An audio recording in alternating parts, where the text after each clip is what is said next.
These are Steve's garlic and paprika croutons, but I've pimped them up a bit. I've made them dirty. Look at that cheese pull. Let's make these. So we start off with some stale bread.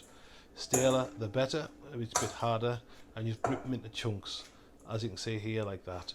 So I'm using a tiger bread, which is fairly fresh, but it's got the crusty edge because it's a loaf, a French stick, should I say.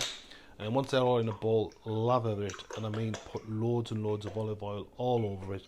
Make sure that you cover all the bread in it by giving it a good toss in the bowl afterwards.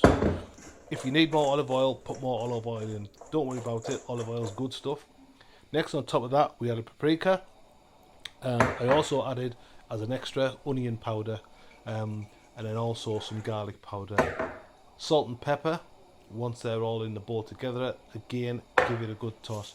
Try and coat as much of the bread or croutons as much as you can in everything. If you need to add more in, add more until they're all nicely covered. You'll see the colour of it. So once you've done that, you want to turn your oven on full blast, as high as you can get it, high setting, and heat a pan. Once the pan's hot, put in your croutons, and then we're going to keep these moving. You want them to cook, you don't want them to burn, and as you're on a high heat, they'll burn.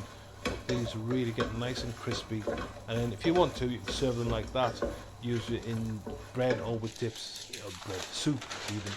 Then get yourself a baking tray like this one, Kitchen Attic, links in the bio. And then you put the croutons on it, and then you evenly spread those out all over the place.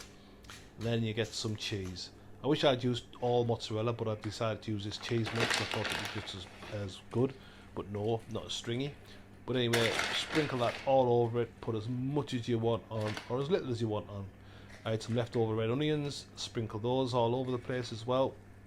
And then I also had some red chillies, which I finely chopped, and then put them all over. You can sprinkle whatever you like on, but these are some of my favourite things. Sprinkle them all over it. Make sure you cover as much as you can. Make sure you get a bit of that, bit of everything on everything. You know what I mean? And then once you've done that, we're going to slam it in the oven. Oven's on a high heat, so you need to keep an eye on it once it's in there. It only takes 2 or 3 minutes. Don't want the croutons to burn. We want them to come out looking like that. Absolutely delicious looking and smelling. So on top of that, look at this cheese pull. If only I'd put more mozzarella in, I'd be stretching it for days.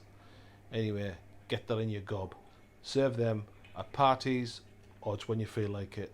Absolutely delicious. Look at the string pull.